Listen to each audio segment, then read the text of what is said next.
నమస్కారం అండి. తెలంగాణ మరి ఆంధ్రలో ఉన్న శాండల్వుడ్ ఫార్మర్స్కి ఇక్కడ మనకు ఇప్పుడు రెయినీ సీజన్ స్టార్ట్ కాబోతుంది కాబట్టి ఎక్కువగా గాలులు వస్తాయి. ఇలాంటి టైంలో ఒకసారి వర్షం పడి పెద్దగా గాల్లో వచ్చినప్పుడు చెట్లు ఇరిగి కింద పడతాయి. ఎందుకు ఇరిగి కింద పడతాయి అంటే plant up to 5 to 6 years వరకు హార్ట్వుడ్ ఫార్మేషన్ అనేది ఉండదు. ప్లాంట్ అనేది వీక్గా ఉంటుంది. అలాంటప్పుడు ఎక్కువ గాలులు వచ్చినప్పుడు ఏం చేస్తాయంటే భూమి తడవడం వల్ల ఈ రూట్ సిస్టమ్ లాటరల్గా ఉంటుంది, ఎక్కువ డీప్గా ఉంటుంది కాబట్టి చెట్టు ఇరిగి కింద పడే ఛాయిసెస్ ఉంటాయి. మీరు అలాంటప్పుడు ఏం చేయాలంటే చెట్టు దగ్గరలో జేసీబీతో మట్టి పోయించాలి. అంటే రైసింగ్ బెడ్ లాగా కొంచెం మట్టి పోయించాలి. తర్వాత ఈ బౌండరీ ప్లాంటేషన్ చాలా వరకు చెప్తున్నాము. బౌండరీ ప్లాంటేషన్ అనేది చాలా థిక్గా మెయింటైన్ చేయాలి. ఎక్కువ గాలులు వచ్చినప్పుడు బౌండరీ ప్లాంటేషన్ కొంతవరకు ఆపుతుంది. బౌండరీ ప్లాంటేషన్ అనేది ప్రతి ఒక్క శాండల్వుడ్ గ్రో చేసే ఫార్మరు మెయింటైన్ చేయాలి.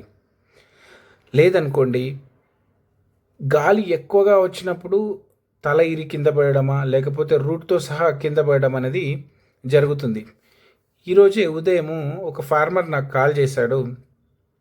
సార్, నా ప్లాంట్స్ బత్తాయి తోటలో మొత్తము ఇరిగి కింద పడ్డాయి, తలలు ఇరిగి కింద పడ్డాయి అంటే రూట్తో కింద పడ్డాయని ఫొటోస్ పంపించారు.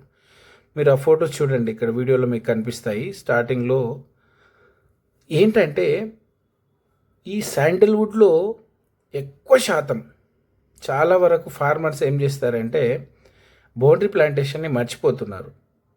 ఆ బౌండరీ ప్లాంటేషన్ పెట్టకపోతే ఏమవుతుందిలే అనే ఆలోచన ఇంకొకరు తెలియక అలా చేస్తున్నారు. ఎంత చేసినా మీరు బౌండరీ ప్లాంటేషన్ పెట్టకపోతే కష్టం.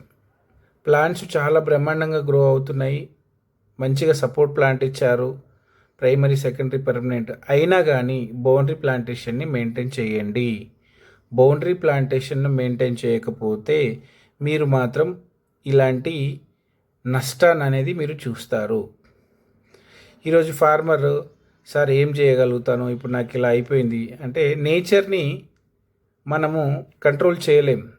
కాకపోతే మనము ముందే ఈ రెయినీ సీజన్ కంటే ముందే మనం ఇలాంటి ప్రికాషన్ తీసుకుంటే కొంతవరకు ఆ నష్టం నుంచి మనము బయటపడే అవకాశం ఉంది.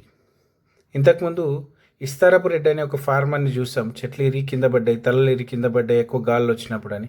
ఇప్పుడు ఇంకొక ఫార్మరు నరేష్ అనే ఒక ఫార్మరు. అంటే ఈ ప్రికాషన్ తీసుకోకపోతే ప్రాబ్లం అవుతుంది, కంపల్సరీగా తీసుకోండి.